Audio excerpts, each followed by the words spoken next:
a little bit about my background. I'm a holistic physician, a certain type. I originally was born and raised in New York City, although I presently live in Portland, Oregon, where I've been for 25 years. And I just got out there because after completing biology pre-med at the State University of New York, I heard a rumor there was something west of Jersey. So I got this van, I went cross country, and I ended up in Portland, Oregon, and it was a very different place than anything I've ever been aware of. Most obvious difference immediately was the behavior of motorists who would do weird things when I'd run across streets. They would slow down. I remember one time this lady stopped. She has the green light. Instead of cursing at me, she smiles at me. She says, "Go ahead."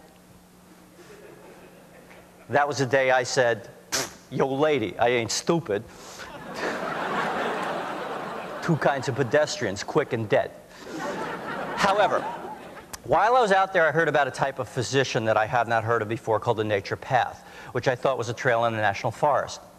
But a naturopathic physician goes to a 4-year medical school, gets trained in all the same diagnostics and sciences as an MD, but when it's time to get therapeutic, instead of spending as much time on pharmacology and surgery, you're required to take 4 years of clinical nutrition, required to take psychology and counseling to influence people, do what's good for them, required to take botanical medicine, acupuncture.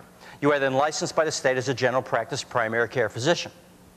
So in my here and now, this was kind of like a date with destiny, because I had not actually heard of this before, but they had one space available in the class because classes were starting next week, and somebody was not showing up. I had all the requirements. I was going to medical school anyway. They say you can start next week.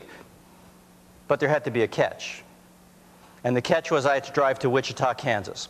Back then, the Portland School had a Midwest branch. So I show up in Kansas for the first time, and I immediately have second thoughts. Because A, I have not heard of this type of physician before. I've known about it for a few days. And B, no offense to Kansas, but as a New Yorker in Kansas for the very first time, I thought the zip code was E-I-E-I-O.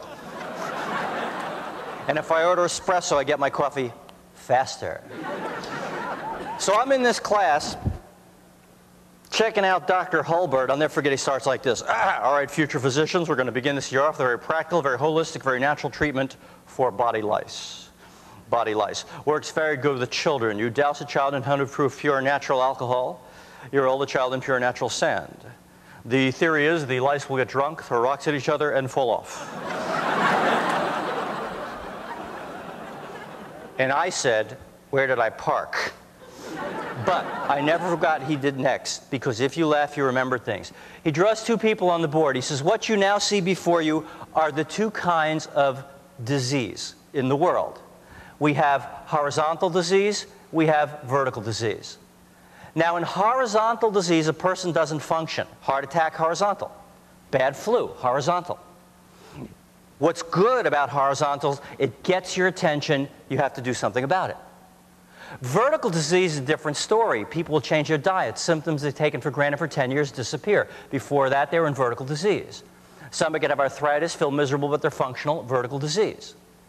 The goal in naturopathic medicine is take people from where they are, move to optimal health, quality of life.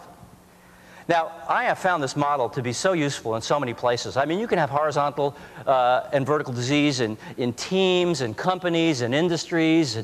Find Enron in this picture. Do you think there's vertical disease before that, if anyone's willing to notice? I mean, you're here to bring out the best in yourself. I mean, how good can you feel? Optimal health. Well, here's the second thing they showed us. Right triangle. They said, make the length of the hypotenuse your health line. The longer that line is, the healthier you are. So class, how do we make that line longer? We increase length of base or length of height. But you can't change the base. The base of your health triangle is genetic. At this point, that's fixed. We all bring in strengths. We bring in weaknesses. Eyesight, obvious example. True in all our organ systems. True in our biochemistry. Some people are higher energy individuals than others.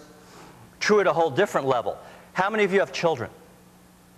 Did you notice your kids came into the world with an attitude? They're different before you mess with their heads. Now, some people bring in so much genetic strength to begin with, they have a pretty significant degree of health, no matter what else they choose to do. George Burns, I would venture to guess, brought in a lot. Lived to be 100, totally functional, smoked 18 cigars every day.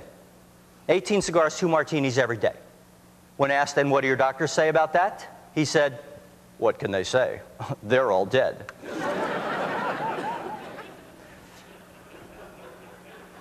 But we do make choices, and that's what the height of our triangle is all about. We make choices about nourishment, it counts what we eat. We make choices about activity level, exercise is good for us. We make choices about environment, where we live, where we breathe. I stayed in school. 4 years later, I am now in practice, and I've got a hopeless case. Here's a lady who's had arthritis for 15 years. She's tried everything I've ever heard of, and nothing has worked. So I'm thinking, nothing else has worked. What do I got to lose? I'll pry into her life. Although I didn't pry. Friends pry. Health professionals probe. I find her husband works for the government. He flies back and forth to Washington, D.C. weekly. She's hated the job for 20 years, hasn't expressed it, wants to support him. He was supposed to take an early retirement. He decided against that. She suppressed her feelings about that, too. Now, if you suppress too much of somebody you care about, it builds up a barrier between the two of you. My entire prescription to her is to teach her how you share upset without the other person feeling attacked. She did this, and 30 days later, symptoms were gone. And they stayed gone. And I got what's known in the medical business as a major case of trout mouth. It's when you look like this. I couldn't believe it. I saw it. Next thing I know, I'm counseling more and more people. My practice becomes all mind-body medicine. Eventually, it evolves into public practice, doing presentations for organizations and training and teams. But at that point, I had the blinding flash of the obvious. Yes, it counts what you eat, but there's more to you in your physical body. Nourishment on a mental and emotional level, self-esteem, how good you feel about yourself, that determines how you take care of yourself physically. Exercise, yes, good for you, but it's also a degree of control you feel over life. Is your life tied to a horse, drag wherever it goes, you're riding the horse direction you want to go? The degree to which you fulfill values and goals that are important to you is the degree to which you have health this level. Environment, not just the air you breathe, but especially the people that surround us.